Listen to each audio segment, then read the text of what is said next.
Pak Prabowo dan Gibran akan segera dilengsarkan. Ini karena Tempo mempromosikan Indonesia Gelap Jilid 2. Ternyata setelah ditunggu tidak ada tindak lanjut dari 13 tuntutan mahasiswa di demo yang pertama. Malahan Pak Prabowo asik retreat dan meluncurkan Dana Tara serta Bank Emas. Mahasiswa mengancam akan mengadakan demo jilid 2 Indonesia Gelap dan tuntutannya kali ini adalah melengsarkan pemerintahan Prabowo Gibran. Kalian itu mahasiswa yang disewa dan ditunggangi oleh partai politik tertentu. Kalian ini mahasiswa goblok, mahasiswa dungu.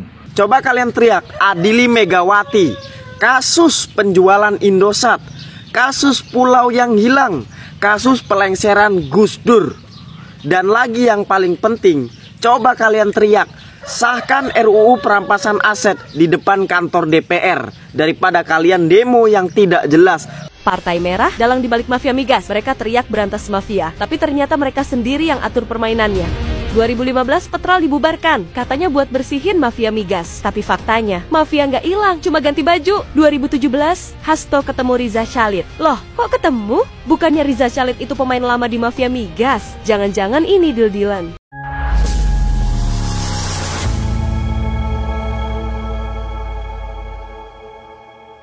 Assalamualaikum warahmatullahi wabarakatuh, saudara-saudaraku sebangsa dan setanah air. Dimanapun kalian berada, semoga kalian selalu dalam kondisi sehat walafiat. Berjumpa lagi dengan saya di Gaspol Update. Kami bukanlah buzzer pihak manapun, kami hanya menyajikan keputusan tetap ada di tangan Anda.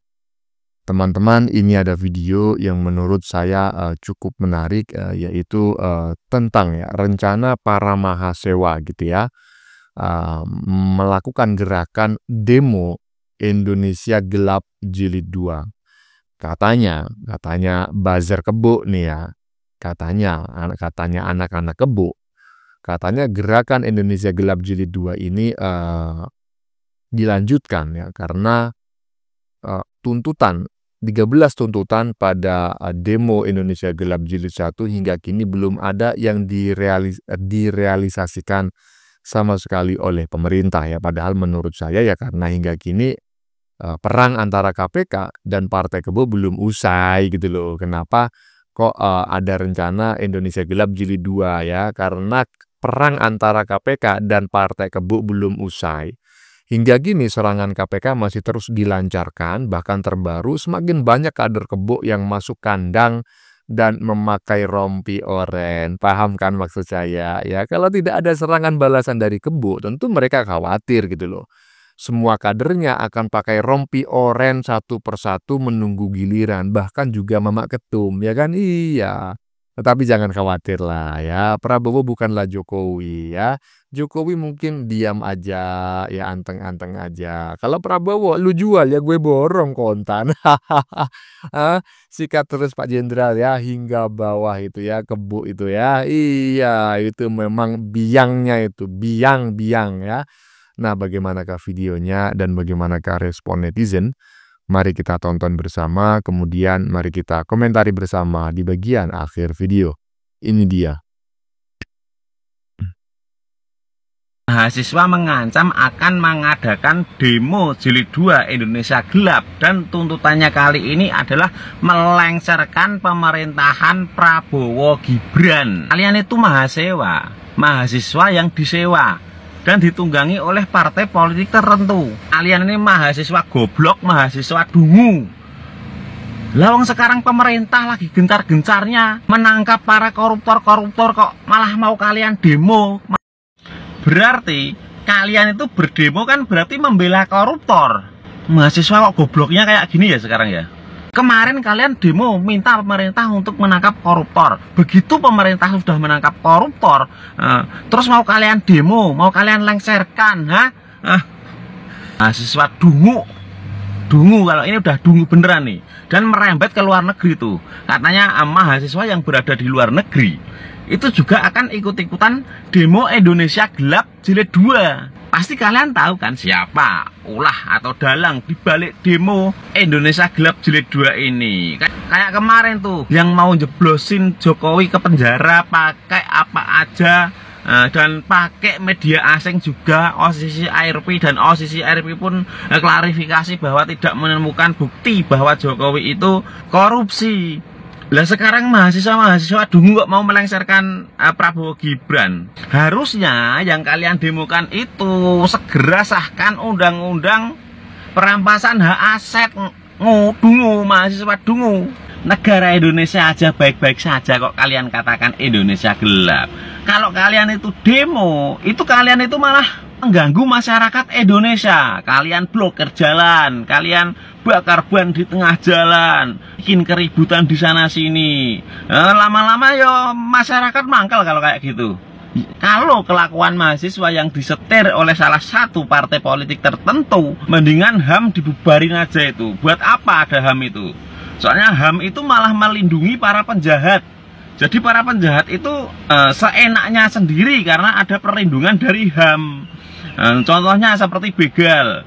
Orang yang membela diri karena mau dibegal dan menyebabkan begal tersebut mati, yang dipenjara malah orang yang mau dibegal itu. Jadi menurut saya udah deh, HAM bubarin, nggak ada gunanya itu.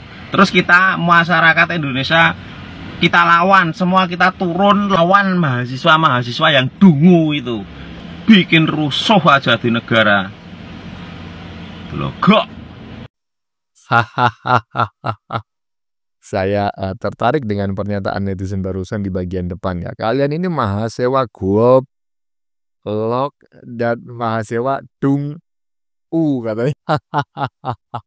Waduh. Ya menurut saya itu masuk akal memang ya. Namanya mahasiswa itu adalah mahasiswa yang bisa disewa. Kan begitu kepanjangannya kalau nggak salah. Ya kan iya. Jadi saat ini mereka ini sedang ramai job ya. Kenapa ramai job? Ya karena memang kebo ya yang selama ini suka memanfaatkan mahasiswa untuk melakukan demo itu sedang dihajar habis-habisan oleh KPK dan oleh pemerintah ya. Ya iyalah, masa pemerintah nggak menghajar para maling-maling uang rakyat ya kan? Kalau pemerintah tidak mau menghajar maling-maling uang rakyat, ya pemerintahnya saja yang diganti kan seperti itu. Tetapi saya mengacungi dua jempol lah kepada Prabowo gitu ya. Ketika Pak Jokowi itu hanya mengumpulkan data tetapi tidak bisa melakukan eksekusi karena dihalang-halangi oleh partai yang mungkin mengusungnya, di tangan Prabowo begitu dilantik dihajar ya, semua data dari Pak Jokowi dieksekusi ya kan. Iya, jadinya apa? Ya kelimpungan lah mereka. Demo Indonesia Gelap Jilid 1 nggak mempan, sekarang Indonesia Gelap Jilid 2 ya kan. Kenapa? Karena semakin banyak kader kebo yang memakai rompi oren. Iyalah, lanjut. Pak Prabowo dan Gibran akan segera dilengsarkan. Ini karena Tempo mempromosikan Indonesia Gelap Jilid 2. Ternyata setelah ditunggu tidak ada tindak lanjut dari 13 tuntutan mahasiswa di demo yang pertama. Malahan Pak Prabowo asik retreat dan meluncurkan Danantara serta Bank Emas. Setelah diluncurkan justru bursa saham Indonesia ambrol, sampai Pak Prabowo meminta Bareskrim untuk menjemput paksa investor saham yang sengaja menurunkan harga saham blue chip BUMN. Padahal itu sebenarnya karena Danantara dinilai banyak tikusnya. Untuk mengalihkan isu demo, kasus Pertamina di tahun 2023 akhirnya dibongkar setelah 2 tahun. Tapi karena sekarang masih banyak korban banjir bandang, jadi demo jilid 2 menunggu waktu yang tepat. Sementara itu Pak Prabowo menyiapkan rencana rahasia dengan menemui Aguan, Antoni Salim, dan 6 orang lainnya dari komplotan 9 naga. Kira-kira Pak Prabowo akan bikin rencana apa ya? Aku suka membongkar strategi politik simpatisan dinasti. Follow untuk kabar selanjutnya. Aduh, ini orang jadi-jadian atau gimana ini ya? Pakai shawl macam kayak gitu pula ya kan? Ya, intinya teman-teman ya, berdasarkan informasi yang disampaikan oleh netizen jadi-jadian barusan ya, katanya ada rencana gerakan Indonesia Gelap Jilid 2 yang akan digelar oleh para mahasiswa ya, karena tuntutan pada Indonesia Gelap Jilid 1, 13 tuntutannya itu nggak ada yang dijalankan lah begitu ya. Nah, kalau menurut saya sih enggak, seperti yang pada video sebelumnya saya berkomentar.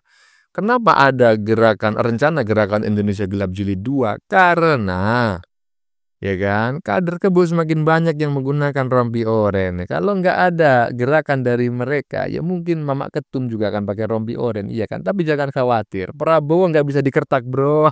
Hai, lanjutkan, yang penting kalian senang, ya kan? KPK tetap akan menyerang kalian. Iyalah, lanjut. Partai Merah dalang dibalik mafia migas. Mereka teriak berantas mafia, tapi ternyata mereka sendiri yang atur permainannya.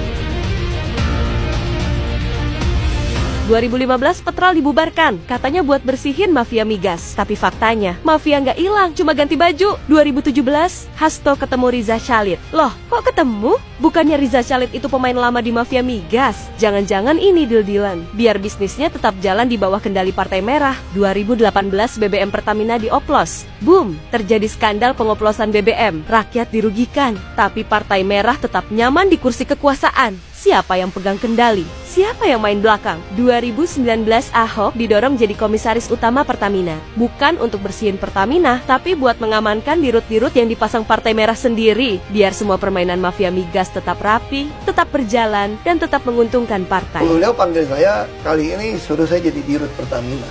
Ya, cuma saya bilang, kenapa baru sekarang? Kan udah bagus, udah untung. Saya bilang, saya jadi komut juga.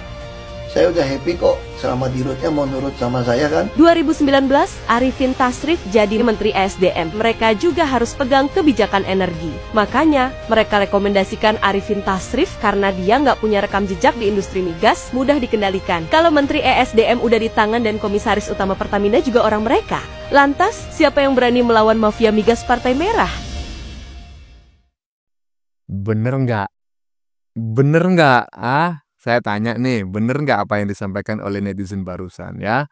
Bahwa ada sebuah partai yang memang menjadi dalang backing atau dalang ya, iya, atau biang kerok lah korupsi yang terjadi selama ini di lingkungan Pertamini, ya kan?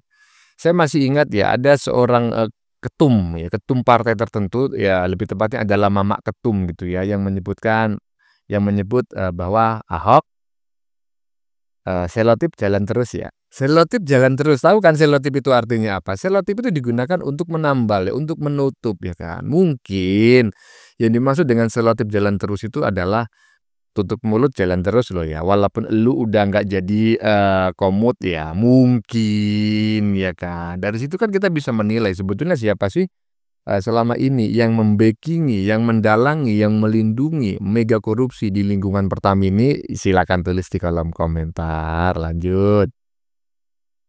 Adili Jokowi, katanya, coba kalian teriak adili Megawati, kasus penjualan Indosat, kasus pulau yang hilang, kasus pelengseran Gus Dur.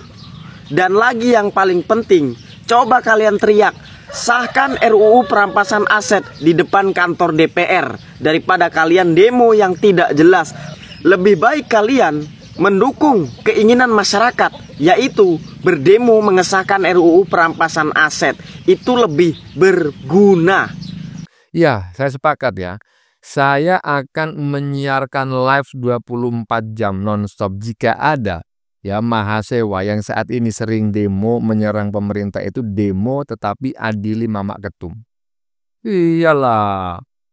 Kalau memang sampai ada mahasiswa yang selama ini suka keluar-keluar demo Indonesia Gelap Jilid 1, kemudian darurat demokrasi dan lain sebagainya, tiba-tiba demo tuntutan utamanya adalah adili Mamak Ketum, akan saya siarkan live 24 jam nonstop.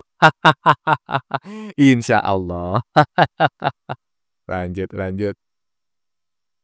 Dosa-dosa besar Megawati kepada bangsa ini. 1. Melengsarkan Gus Dur atau mengkudeta Gus Dur. 2. Hilangnya Pulau Sipadan dan Likitan dari pangkuan NKRI. 3. Penjualan aset Indosat ke pihak Singapura. 4. Melecehkan rakyat kecil, khususnya tukang bakso. 5. Memprotes ibu-ibu yang selalu datang ke pengajian. Dan masih banyak lagi. Terima kasih. Ya, rakyat biasa aja macam netizen barusan ya, yang berprofesi sebagai tukang jahit aja ngerti ya dosa-dosa Mamak Ketum selama ini. Masa para mahasiswa nggak ngerti? Belum lahir Bang. Lah kalau belum lahir jangan main demo aja, ya kan? Cermati dulu apa isunya, apa tujuannya, dan lain sebagainya ya. Seolah-olah kau membela rakyat. Rakyat mana yang kau bela? Kau membela kepentingan segelintir orang dan kepentingan partai tertentu. Kau dengarkan ya bapak-bapak barusan itu. Yang justru banyak dosanya itu bukan Jokowi, tetapi Mamak Ketum ya. Berani nggak menggelar demo adili Mamak Ketum ya? Kalau berani tak kasih jempol kau ya. Iyalah, itu baru mahasiswa, bukan mahasiswa. Lanjut.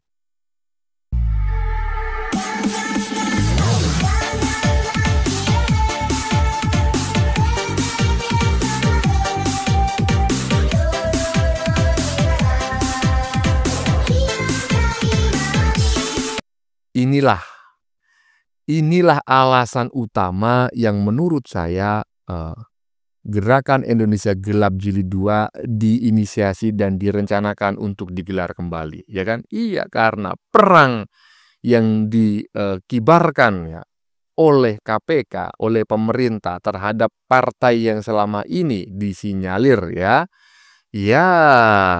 sering menjadi pelindung dalam korupsi-korupsi di kementerian-kementerian tertentu ya. Itu belum selesai. Jadi perangnya belum selesai. Ya jangan saya tidak berharap selesai.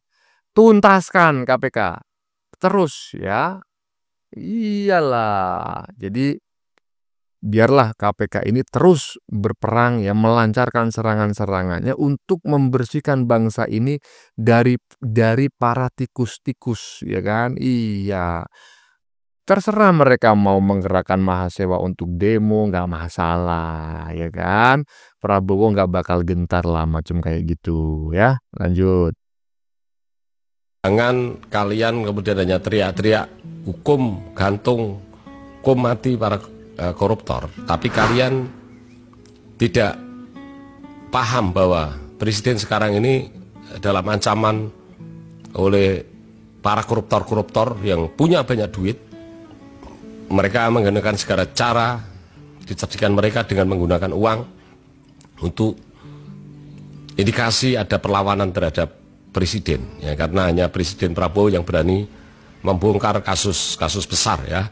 Sekarang mungkin hanya di Pertamina yang terungkap, ya sebentar lagi ada PLN yang sudah ada penyelidikan oleh Mabes Polri. Kemudian ada kasus korupsi impor gula yang melibatkan Tom Lembong dan para kroni-kroninya yang disinyalir merugikan negara 565 miliar. Ada kasus narkobui ya, ditemukan 4 ton, bayangkan, narkobui. Dan ini tidak kemudian lantas lawan-lawan Pak Prabowo ya. Para koruptor ini tidak mengadakan perlawanan, maka untuk itu kita sebagai anak bangsa kita harus terus kawal, kita dukung Bapak Presiden untuk memberantas korupsi dan juga membenahi sistem yang carut-marut ini agar supaya negara kita menjadi negara maju. Dan kemudian ketika negara kita menjadi negara maju, maka kita sebagai rakyat nanti akan ikut merasakan kesejahteraan itu. Karena negara-negara maju itu biasanya subsidinya itu bertambah terus, begitu ya. Negara maju sudah barang tentu menjadi negara produsen, di mana banyak smelter-smelter ya, yang kemudian nanti akan menampung tenaga kerja.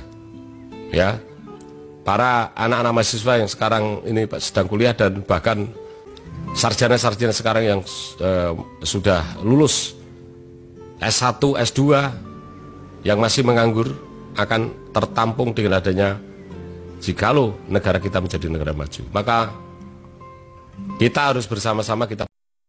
Ya, itu adalah pemahaman ya, pengetahuan atau pendapat yang disampaikan oleh Bang Kumis ya. Jadi jangan sekedar teriak-teriak hukum mati katanya ya kan. Bukan masalah hukum mati koruptor itu keliru ya kan.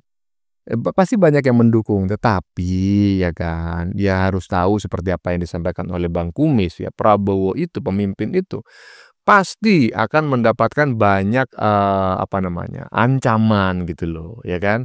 Dari orang-orang atau dari pihak yang selama ini memang kerjaannya itu korupsi gitu loh.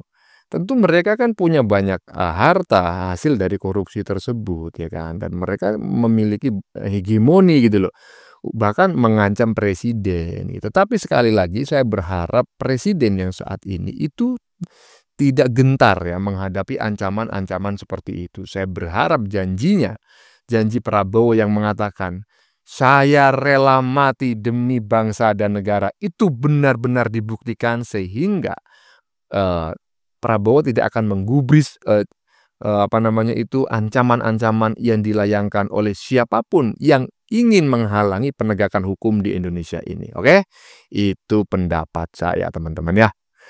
Ya, teman-teman, sudah kita saksikan bersama beberapa video yang sudah kami sajikan. Tadi di bagian depan kita lihat bersama video tentang Neti yang mengungkap siapa sebetulnya dalang dibalik mega korupsi di lingkungan Pertamini ya. Yaitu adalah pendapat Neti. Kalau menurut teman-teman benar silakan tulis di kolom komentar. Kalau menurut teman-teman itu keliru juga silakan tulis di kolom komentar beserta alasannya. Ya, intinya saya sependapat lah dengan netizen yang mengungkap itu, ya kan? Iya, nggak usah macak baik lah, macak partainya wong cilik ya. Karena faktanya kalian itu sekumpulan orang-orang licik, ya kan?